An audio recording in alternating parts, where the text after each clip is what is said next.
할렐루야.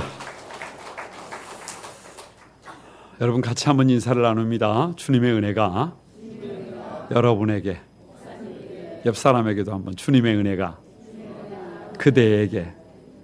할렐루야. 저를 한번 가만히 주목해 보시기 바랍니다. 한 사람이 있었습니다. 하나님께서 그 사람을 평하시기를, 그 사람은 온전하다, 온전한 사람이다, 퍼펙트한 사람이다, 정직한 사람이다, 하나님을 경외한 사람이다, 악에서 떠난 사람이다. 예수님을 닮았어요. 정말로 퍼펙트해요. 정직해요. 깨끗해요.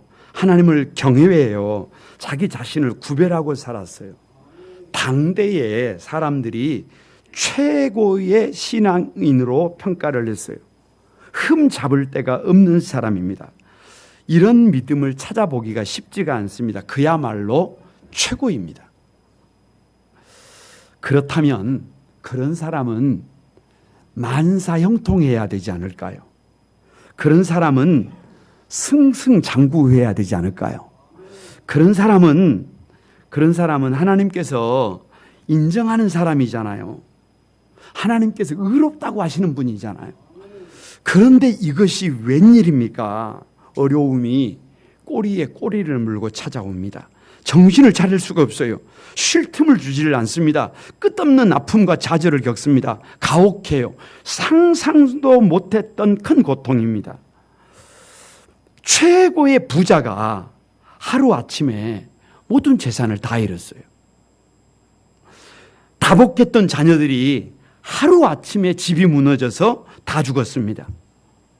건강하던 사람이 건강을 잃어버렸어요.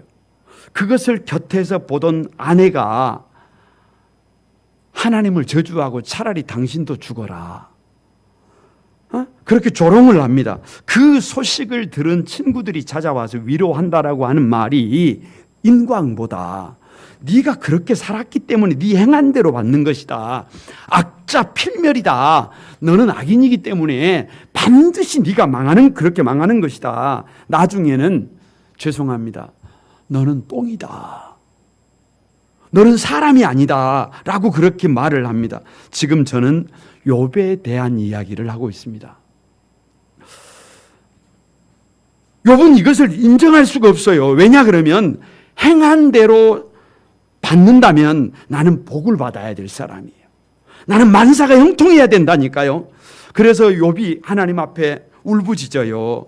내가 가는 길을 그가 아시나니 그가 나를 단련하신 후에는 내가 정금같이 나오리라. 할렐루야.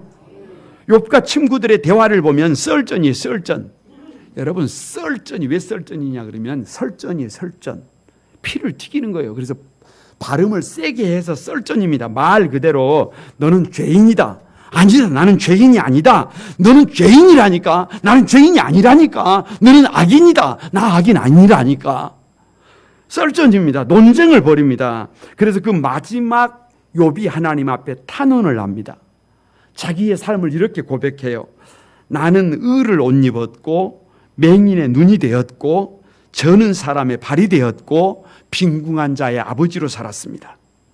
사람들은 내 말에 희망을 두었고 비를 기다리듯이 나를 기다렸습니다. 나는 꼭 필요한 삶을 살았다는 거예요. 내 손에 더러운 것이 묻었다면, 내 마음이 여인에게 유혹이 되었다면, 내가 종들의 권리를 저버렸다면 나에게 말을 해 주십시오. 나는 그렇게 살지 않았습니다. 이제는 하나님께서, 아버지 하나님께서 답해야 될 차례입니다. 내가 왜 고난을 받아야 합니까? 내가 왜 이런 어려움을 겪어야 합니까? 하나님께서 직접 전능자가 나의 이 질문에 대답해 주시기를 바랍니다. 이것이 오늘 우리가 읽은 본문을 읽기 전까지 얘기해요. 여기에 대한 하나님의 처방이 뭐냐? 다 같이 한번 따라서 해봅니다. 욥아, 내가 아느냐? 하나님께서 그렇게 물으세요. 오늘 예배하는 여러분 가운데 혹시 지금 내 상태가 오늘 본문의 욥처럼 너무 힘들어요. 너무 아파요. 너무 처참해요. 그런데도 불구하고 나는 이유를 모르겠어요. 내가 이렇게 어려움을 겪는 이유를 모르겠어요. 하나님께서 나에게 왜 그러시는지 모르겠어요. 하나님께서 나에게 얼굴을 돌리고 계시는 이유를 모르겠어요. 왜 그렇게 침묵하시는지, 왜 그렇게 내가 고통감을 겪어야 하는지 시퍼렇게 눈을 뜨시고 지켜보고 계시는 우리 하나님께서 나의 이 아픔을 이렇게 방치하시는 이유가 뭔지 모르겠어요. 그렇게 생각하는, 그렇게 힘들어하는 분들이 여러분 계시다고 한다면, 절규하는 분들이 계시다고 한다면, 오늘 욥아 네가 아느냐 이 질문을 통해서 저와 여러분들이 치료를 받고 회복이 되는 은혜를 누리게 되시기를 주님의 이름으로 축복합니다. 욥아 내가 아느냐 이 질문은요, 네가 겸손할 수 없느냐라고 하는 질문입니다. 여러분 38장 33절과 4절을 같이 한번 읽어봅니다. 같이 읽습니다. 시작. 너는 대장부처럼 허리를 묶고 내가 내게 묻는 것을 대답할지니라. 내가 땅에 기초를 놓을 때에 내가 어디에 있었느냐? 내가 깨달아 알았거든 말할지니라. 왜 갑자기 여기서 겸손이냐? 내가 아느냐, 네가 아느냐, 이 안다라는 말을 히브리어로 야다라 그래요. 야다라 그래요. 야다라 그래요. 깨닫다는 말이에요. 조금 더 들어가면 동침하다라는 말이에요. 그러니까요, 여러분 이런 말이에요. 안다라는 말은 여러분 혹시 우리나라 대통령을 아세요? 그 정도 아는 것을 야다라고 말하지 않아요. 아니 전화를 할 수가 있어요. 만날 수가 있어요. 그런데 적어도 안다라고 할 때, 성경에서 네가 아느냐라고 할 때 야다는 어떤 말이냐 그러면 부부가 동침하는 거예요. 동침하는 거예요. 집에 가서 아내를 사랑하기 때문에 아내와 동침해요. 아내와 함께 밥을 먹고 아내와 함께 나누고 아내와 대화를 나누고 사랑을 나누는 거예요. 그래서 누구 속에 들어가 보는 거예요.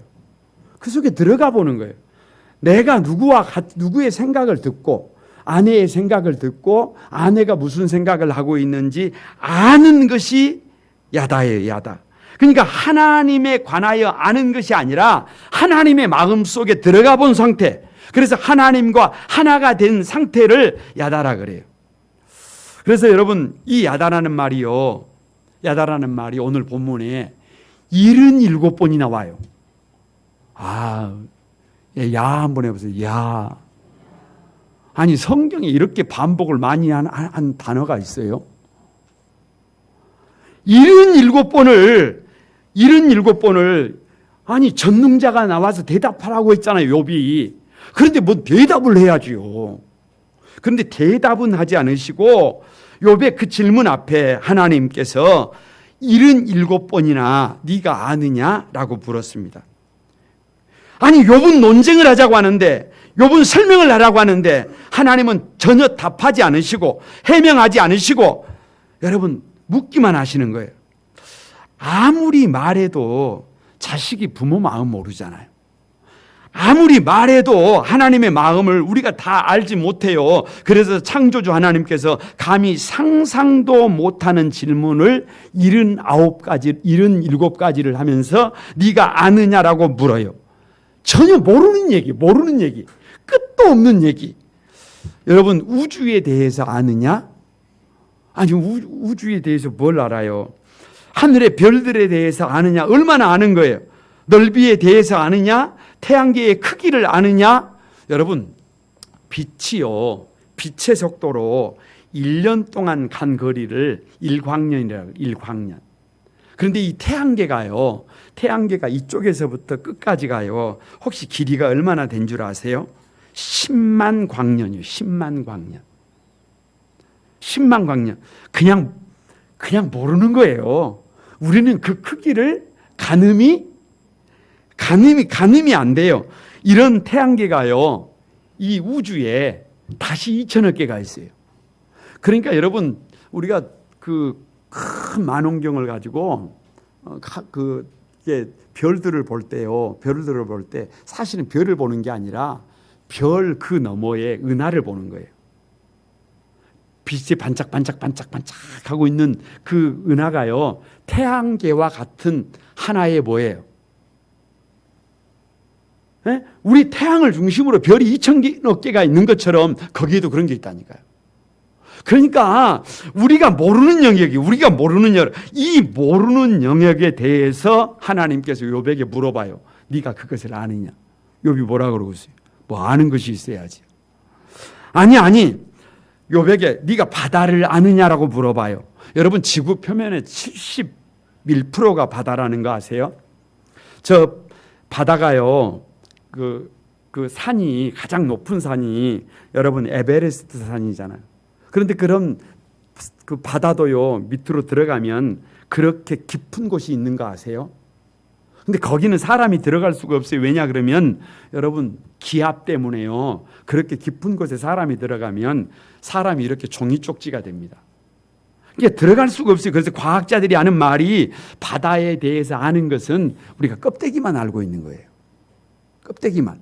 그래서 바다의 5%를 안돼요. 5%를 알고 있으면서 우리는 바다를 다 알고 있다고 생각하는 거예요. 겸손이 뭐냐 그러면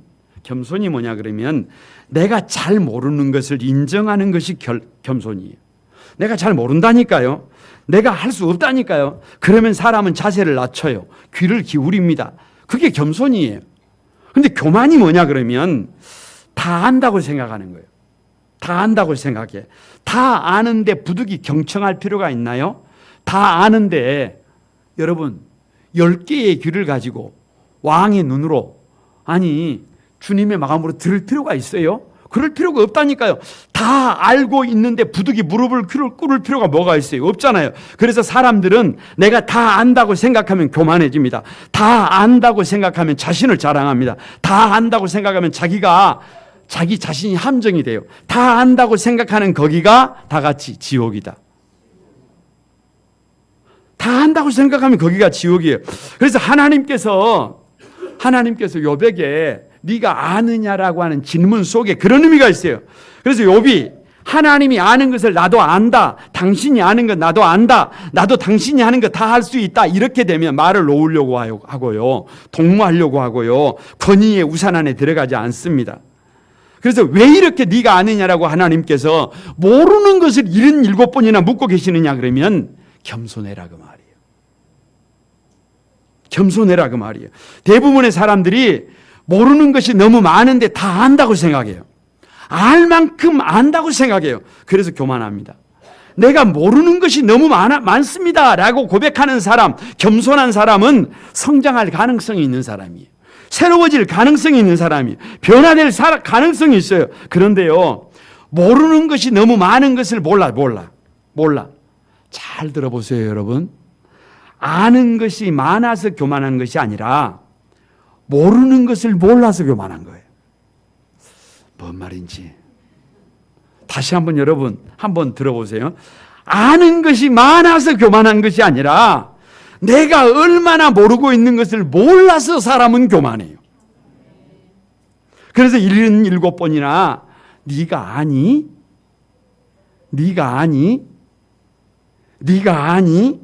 계속 물어보는 거예요. 기가 막히는 거예요. 기가 막혀. 아니 내가 안다고 생각했다니까요. 그래서 썰전을 했다니까요. 나는 죄가 아니다. 네 죄라니까. 아니라니까. 막 썰전을 했다니까요. 그런데 하나님이 물으시는데 내가 묻는 말에 하나님이 전혀 대답하지 않으시고 하나님이 물으시는데 아무 말도 할 수가 없어요. 여러분 지금 우리 시대는 겸손이 필요합니다. 지금 우리 시대는 겸손이 필요해요. 사람들을 가만히 봐보세요. 제가 결혼을 해서 20년이 지났는데요. 아직도 아내를 잘 모르겠어요. 가끔 전혀 다른 아내의 모습 때문에 혼자 놀랄 때가 있습니다. 그런데 신혼여행 갔다 와가지고 이혼하는 사람들은 어떤 사람들이에요? 아니 1년도 못 살아보고 그 사람 다 안다고 생각하는 거예요. 더 살아볼 것도 없다고 생각하는 거예요. 희망이 없다는 것이에요. 그래서 갈라져요. 아직 5%도 모른다니까요. 더 살아봐야 하나님께서 왜 같이 살라고 하셨는지를 그때 가서 안다니까요. 그게 겸손이라니까요. 어린 아이들을 봐보세요. 어렸을 때는요, 부모님을 크게 봅니다.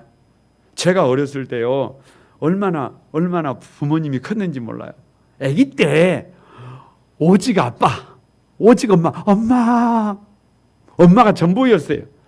근데 제가 청소년이 돼 보니까요, 우리 엄마가 왜 그렇게 적어요?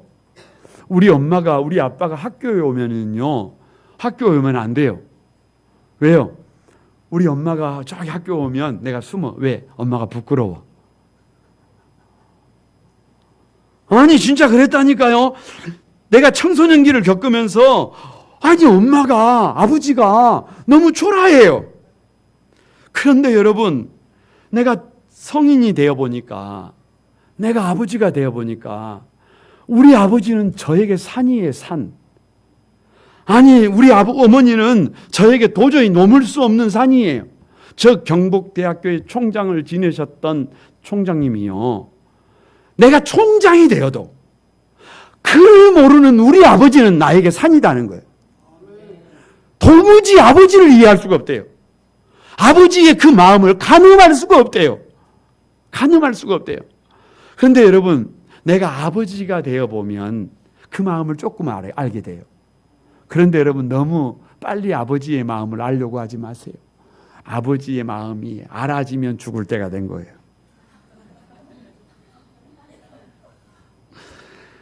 여러분, 영적 세계도 마찬가지입니다. 영적 유아기 때는요, 교회에 가면 목사님이 왜 그렇게 크게 보이는지 몰라요. 와, 우리 목사님 좋다, 이렇게 돼요. 그런데요, 영적 청소년기를 지나면요, 우리 목사님 왜 저러시지? 우리 목사님 저거 뭐야, 저거? 목사님 이상해요. 아니, 좀 이상하다니까요. 그런데요, 그리스도의 장성한 분량에까지 내가 성장을 하고 나면 목사님이 마음이 보입니다. 여러분, 리더들의 마음이 보여요. 주님의 마음이 보여요. 죄송합니다. 그럼 죽을 때 된 거예요. 그게 쉽지가 않아요. 그래서 애들은 죽었다가 깨어나도 엄마 마음을 몰라요. 그래서 엄마들이 하는 최고의 욕이 뭐냐 그러면, 나중에 니하고 똑같은 놈을 낳아봐라. 그게 가장 큰 욕이에요. 가장 큰 욕. 거룩한 꿈 한소망에 사랑하는 가족 여러분, 하나님이 욥의 고난 앞에서 요청하는 것이 뭐냐 그러면 다른 걸 요청하는 게 아니에요. 그렇게 내가 이렇게 의롭게 살았는데, 내가 이렇게 대단하게 살았는데 하나님, 내가 이렇게 고난을 겪어야 합니까? 라고 썰전을 벌이는데, 하나님은 거기에 대해서 한마디도 안 해요. 거기에 대해서 한마디도 안 하시고 하는 것이 네가 아느냐예요. 이 말은 네가 겸손하지 못하구나라고 하는 지적입니다. 여러분, 저와 여러분이 겸손하면 얼마든지 가능해요. 아니, 오늘 새벽에 말씀을 묵상하는데 고난이 없다면 우리가 어찌 겸손을 배울 수 있을까요? 고난이 없다면, 고난이 있어서 내가 겸손을 배울 수 있었다. 5%밖에 모르면서 다 안다고 큰 소리 치면서 논쟁하고 살고 있지는 않는지, 여러분, 오늘 하나님 앞에서 조금 더 겸손해져서 우리를 향하여 질문하고 계시는 그 주님의 사랑에 반응하는 여러분이 되시길 바랍니다. 여봐, 내가 아느냐, 이 질문은요, 네가 나를 믿느냐라고 하는 질문이에요. 네가 나의 능력을 믿느냐, 이 말씀이에요. 40장 9절에서 10절 여러분 같이 한번 읽어봅니다. 40장 9절에서 10절입니다. 시작. 내가 하나님처럼 능력이 있느냐? 하나님처럼 천둥 소리를 내겠느냐? 너는 위엄과 존귀로 단장하며 영광과 영화를 입을지어다. 왜 갑자기 능력이냐? 여러분, 거침없이요, 네가 아느냐라고 물으셨던 그 하나님께서 이번에는 네가 할 수 있느냐라고 물어봐요. 이름도 몰라. 네가 그 뼈는 녹관 같고 그 뼈대는 쇠막대기 같던 베헤못을 잡을 수 있겠느냐? 사람들은 이것을 하마라 그러는데요, 베헤못은 하마라고 말하기는 좀 어려워요. 네가 그것의 코를 깰 수 있겠느냐? 네가 낚시로 리워야단을 끌어낼 수 있겠느냐? 리워야단은 악어라 그러는데요, 악어의 입에서 불이 나옵니까? 그러니까 악어가 될 수가 없는 거예요. 그러니까 무슨 말이에요? 아무리 생각을 해봐도 이름도 모른다니까. 이름도 몰라. 이름도 모르는데 내가 그 리워야단을 어떻게 낚시로 잡겠어요? 입에서 불이 나오는.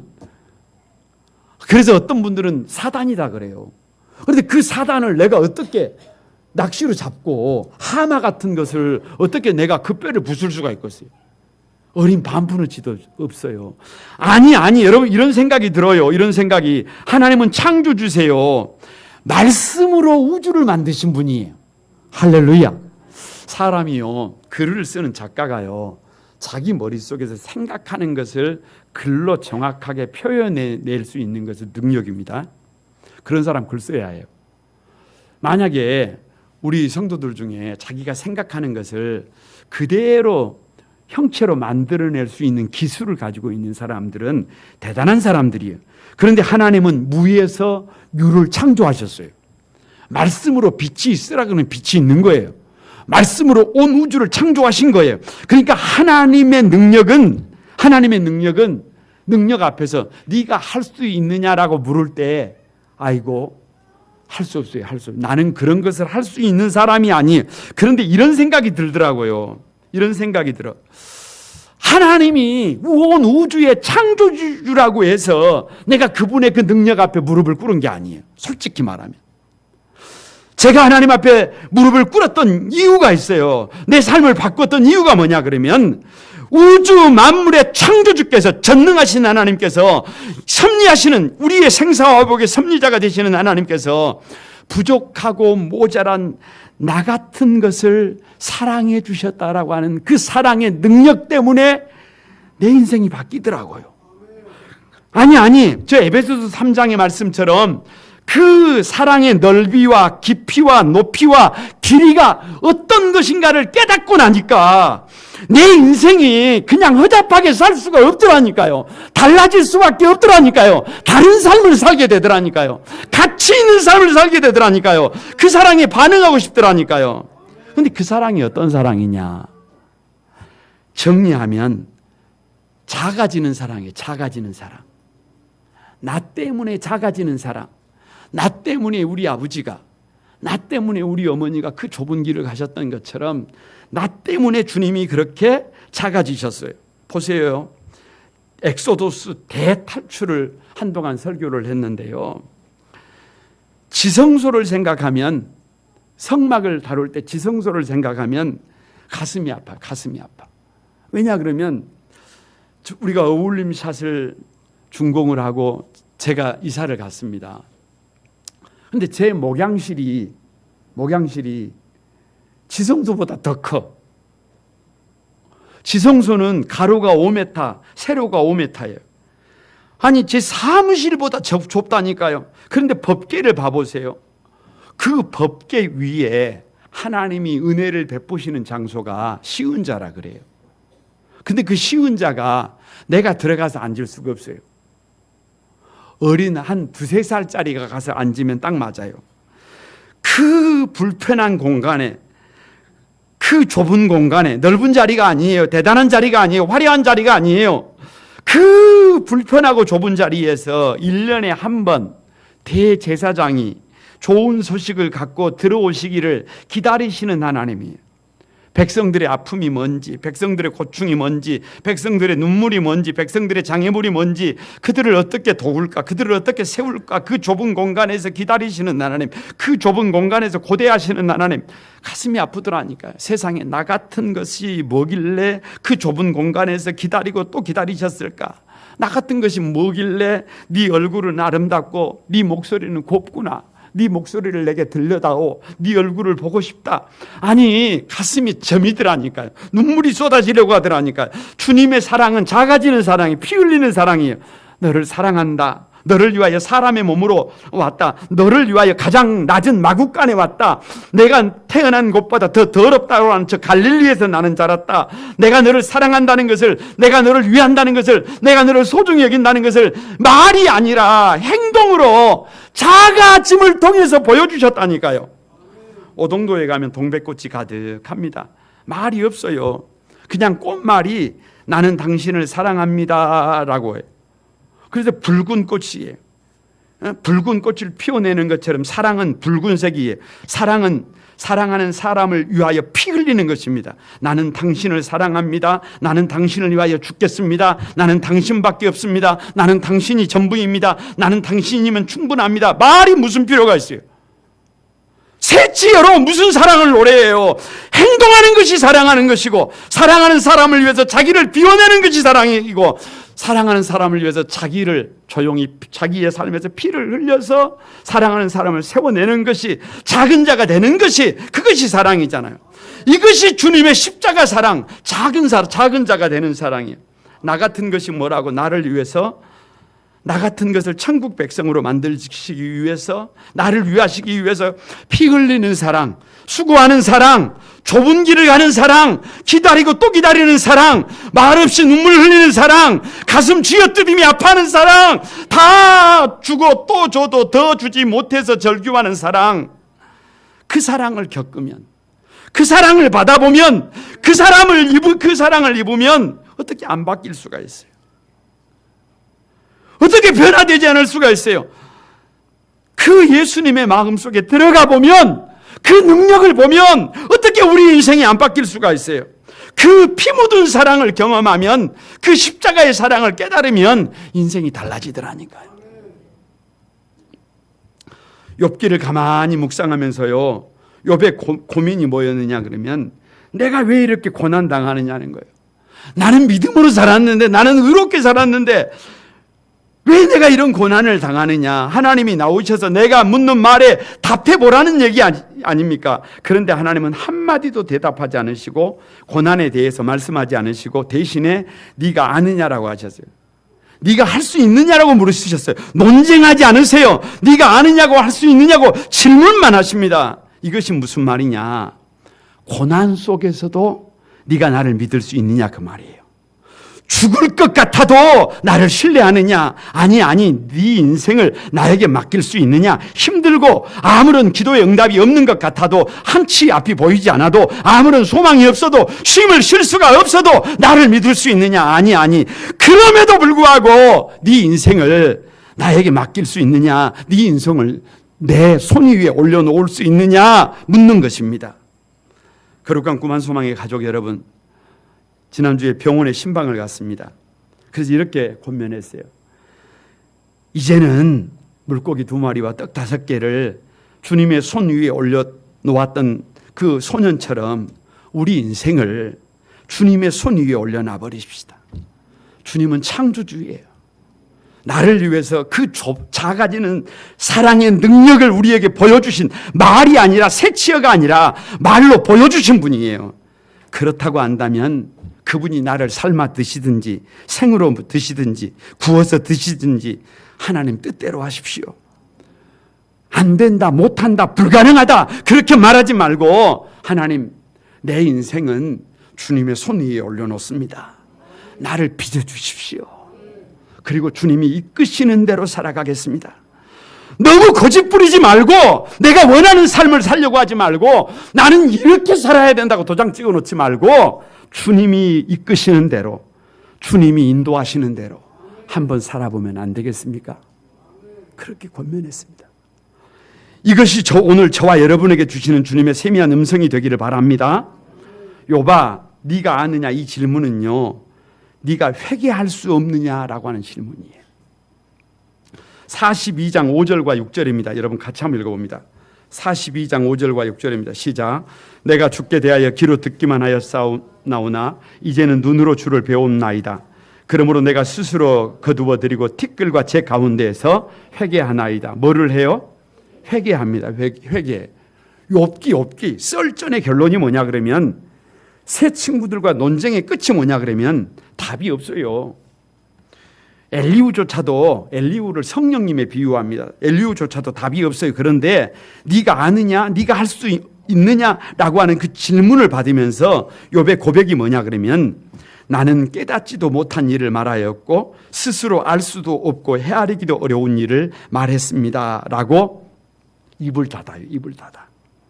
회개합니다. 여러분, 회개가 뭐예요? 돌이키는 거잖아요. 잘못 가던 길에서 삶의 방향을 바꿔서 바로 가는 것이 회개잖아요. 욥이 뭐를 바꾼 거예요? 욥은 간단합니다. 다 같이 여러분, 교만이 변하여 겸손해졌다. 지금까지 어떻게 살았어요? 다 아는 척 살았어요.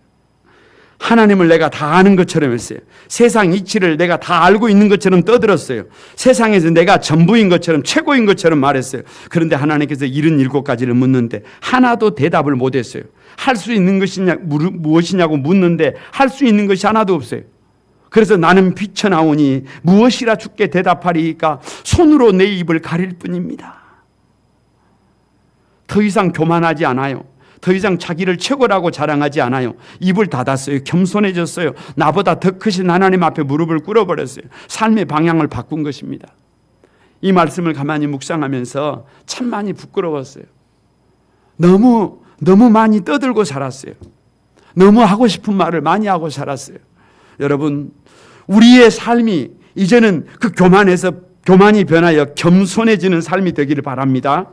불신이 변하여 믿음으로 나아가는 것입니다. 여러분 보세요. 재산을 다 잃었습니다. 사랑하는, 눈에 넣어도 아프지 않을 자녀들을 다 잃었어요. 내 건강까지도 다 잃었어요. 그럼에도 불구하고 오직 믿음입니다. 왜요? 십자가의 사랑이잖아요.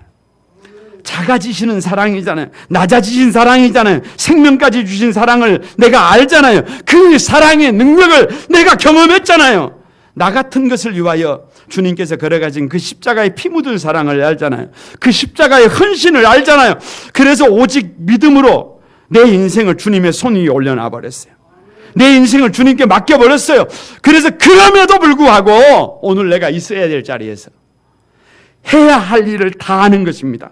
사랑한다면서요. 사랑은 붉은색이라면서요. 사랑은 다른 사람을 위해서, 사랑하는 사람을 위해서 피 흘리는 것이라면서요. 그래서 잠잠히 태도를 바꿔서, 삶의 태도를 바꿔서 있어야 될 자리에서 해야 될 일을 성실하게 하며 살아가는 것이에요. 이것이 주님이 요청하는 것이고 이것이 회개하는 삶입니다. 사랑하는 한소망의 가족 여러분, 말씀을 맺습니다. 욥처럼 너무 힘들어요. 하나님께서 왜 그러시는지, 왜 그렇게 얼굴을 돌리시는지, 왜 그렇게 침묵하시는지 이해가 안 될 때가 많아요. 왜 그렇게 내가 고통을 겪어야 하는지, 내가 그렇게 아파하고 힘들어해야 되는지, 여러분 그렇게 고민하는 사람들이 있을 수 있어요. 그런 분들에게 주님은 조용히 물으세요. 네가 아느냐? 네가 아느냐? 이 질문은 겸손하라는 얘기예요. 겸손하는 얘기. 욥이 너무 교만했어요. 자기가 최고라고 생각했어요. 그런데 하나님 앞에 서 보니까 아는 것도 없고 할 수 있는 것도 없어요. 여러분 이제 가정에 돌아가서, 이제 교회에서, 여러분의 삶의 자리에 돌아가서 다 아는 것처럼 살지 말고 모르는 것처럼 겸손하게 자세를 낮추고 믿음으로 살아가기를 바랍니다. 나의 능력을 믿을 수 있느냐라고 묻는 거예요. 아무리 모든 것을 다 잃고 죽을 것 같아도 주님의 사랑은, 나를 위해 십자가에서 피 흘리신 그 사랑은, 작아지신 그 사랑은 나를 포기하지 않습니다. 나를 반드시 세워 일으키십니다. 저와 여러분을 레바논의 백향목처럼 100가지 향내 가득한 인생으로 바꾸게 될 것을 믿습니다. 네가 회개하느냐라고 묻고 있어요. 그렇기 때문에 더 이상 썰전은 의미가 없어요. 여러분, 설전은 의미가 없어요. 이제는 입술을 닫습니다. 그리고 내가 있어야 될 자리에서 내가 해야 될 일을 성실하게 믿음으로 하고 달려가는, 그것이 우리가 믿음으로 사는 것입니다. 우리 한소망의 가족들이 욥처럼 회복되셔서 갑절의 은혜를 욥으로 받는 한소망의 사랑하는 가족들이 되기를 주님의 이름으로 축복합니다. 우리 같이 한번 찬양하면서 기도하겠습니다. 그 사랑, 이 찬양 같이 드립니다.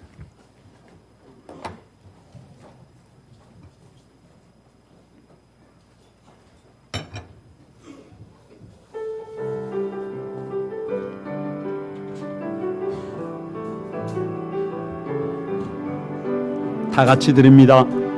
아버지 사랑 내가 노래, 아버지 은혜 내가 노래해, 그 사랑 변함없으신 거짓 없으신 성실하신 그 사랑. 여러분 상한 갈 때 꺾지 않으시는 꺼져가는 등불 끄지 않는 꺼져가는 등불 끄지 않는 그 사랑 변함없으신 거짓 없으신 성실하신 그 사랑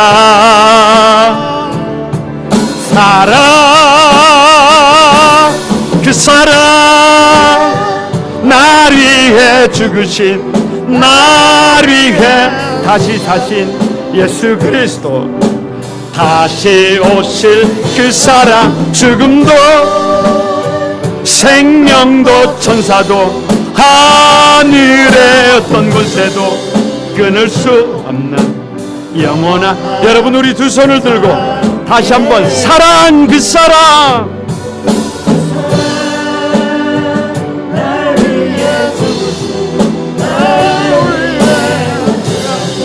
예수 그리스도 다시 오실 그 사랑 죽음도 생명도 천사도 하늘의 어떤 곳에도 끊을 수 없는 영원한 그 사랑 예수. 여러분 같이 한번 기도하십시다. 욥처럼 너무 힘들고 어려운 분들이 계십니까? 그래서 전능자께서 나오셔서 내 질문에 답해 보십시오 라고 절망하고 계시는 분들이 있습니까? 오늘 하나님은 묻습니다. 네가 아느냐? 네가 할 수 있느냐? 이 질문을 통해서 저와 여러분에게 겸손을 요청하십니다. 저와 여러분에게 믿음을 요청하십니다. 주님은 다 잃어도 우리를 다시 세우실 수 있는 분입니다. 그래서 삶의 방향을 바꾸고 겸손하게 오직 믿음으로 달려가기를 요청하고 있습니다. 부족하지만 모자라지만 그 믿음의 주인공이 제가 되겠습니다. 다 같이 한번 여러분 주여 삼창하고 주신 말씀 부여잡고 기도하겠습니다. 다 같이 기도합니다. 주여 주여 주여. 거룩하신 하나님, 거룩하신 하나님, 거룩하신 하나님 감사합니다. 거룩하신 하나님 감사합니다. 부족하고 모자란데 연약한데 아픈데 하나님 아버지 눈물을 흘리고 있는데 네가 아느냐? 네가 할 수 있느냐? 물으시는 그 주님 앞에서 하나님 아버지 욥이 전혀 다른 삶을 살았던 것처럼 이제 나도 달라지고 싶습니다. 이제 아버지 새로워지고 싶습니다. 주님 도와주시고 주님 역사해 주옵소서. 주님 은총을 더해 주옵소서.